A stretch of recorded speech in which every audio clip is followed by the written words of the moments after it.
But in this world changing to Christianity, the people were reluctant to let their goddess disappear. Saints have often been attributed with powers that once belonged to goddesses, and in 5th century Ireland, a woman existed suited to assuming the role once played by the goddess. She even had the same name, Brigid, Celtic for the words fiery arrow. She was born in the year 453, daughter of a pagan chieftain and his Christian slave woman.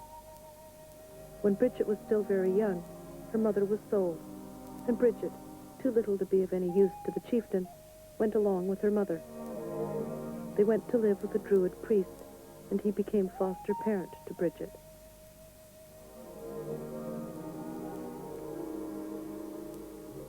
The Druid shared his knowledge with the girl. Together they studied the influences of the forces of nature, the stars, the tides, the winds. So Brigid learned the mysteries of the ancients, and from her mother she learned the gentleness of the newer religion, and it spoke to her strongly.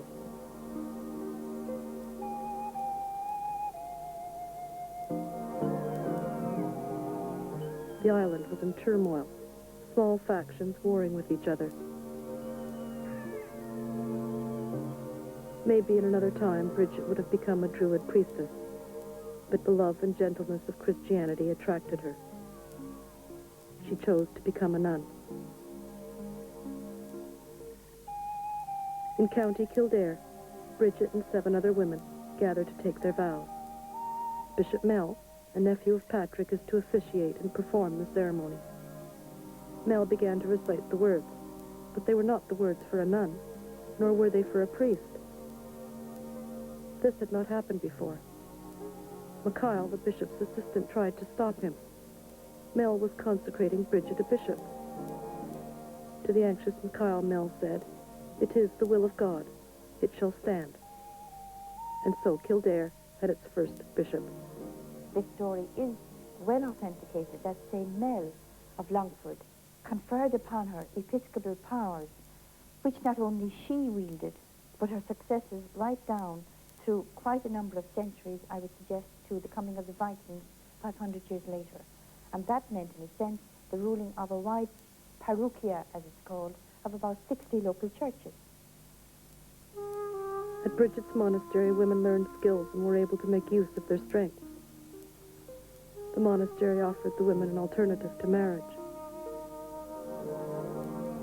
They became bonded together and were given power they never could have had alone.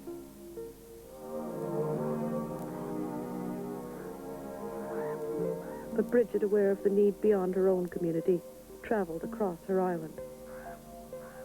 From the Druid, she had learned things she knew could ease people's lives, and she set out to share her knowledge with her people.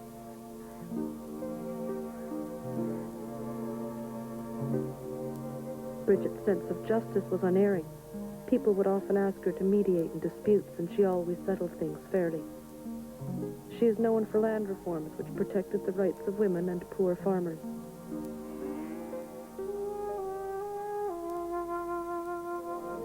Brigid loved animals, and with her druidic skills, she cured them when they seemed hopelessly sick. Her advice on growing crops has over time earned her the title of patron saint of agriculture. She was a legend in her own time as well. Wherever Brigid had been, she left behind people who were better off for knowing her. The goddess Brigid and the new Brigid had much in common. They tell of her miracles, simple stories of simple acts. Brigid promised fertility to a woman saddened by having no children. Bounty to a community when she brewed with a tiny bit of malt, enough ale for the celebration of Easter week.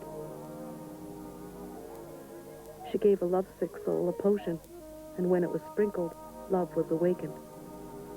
It's quite clear that Brigid, the pagan goddess, and Saint Brigid of the 6th century, that they were identical in the sense of being Celtic and being strong and being the symbol of great fruitfulness, great strength, womanly strength, and power, the actual wielding of power.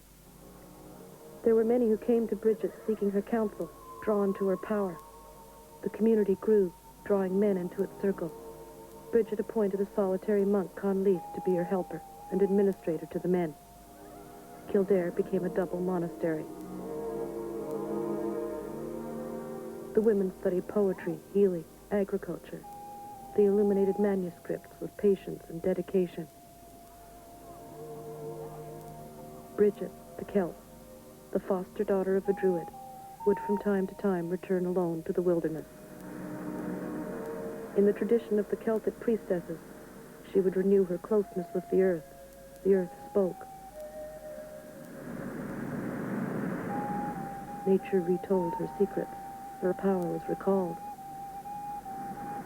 It reminded Brigid that simplicity is the way to spirituality. It may be she had just returned from such a separation when the garments arrived, glittering, shining vestments sent to Conleith directly from Rome, ornate symbols of male priestly power. Brigid had them given away to the poor. She would not allow her faith or her followers to adopt ostentatious accessories. It is said Brigid was Mother Abbess to 13,000 nuns when she died peacefully in the year 525. She was 72 years old. The double monastery continued to flourish, Conleith's successor always subject to the approval of the abbess. For 700 years, Kildare was a vibrant society, with women wielding their priestly powers. And so Brigid left an Ireland equal in its episcopal treatment of men and women. An historian writing in 875 said, "Brigid and Patrick are the columns on which all Ireland rests." We're getting back to Brigid in Ireland only very gradually. It will come when the hierarchy recognise that women have a part to play with the same kind of autonomy that was accorded to Brigid and her women in Kildare, not just during the lifetime of Brigid, but for many centuries afterwards.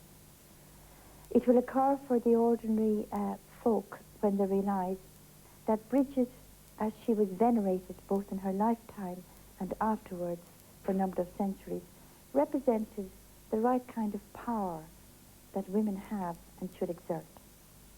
In Ireland, monasteries like Brigid's multiplied.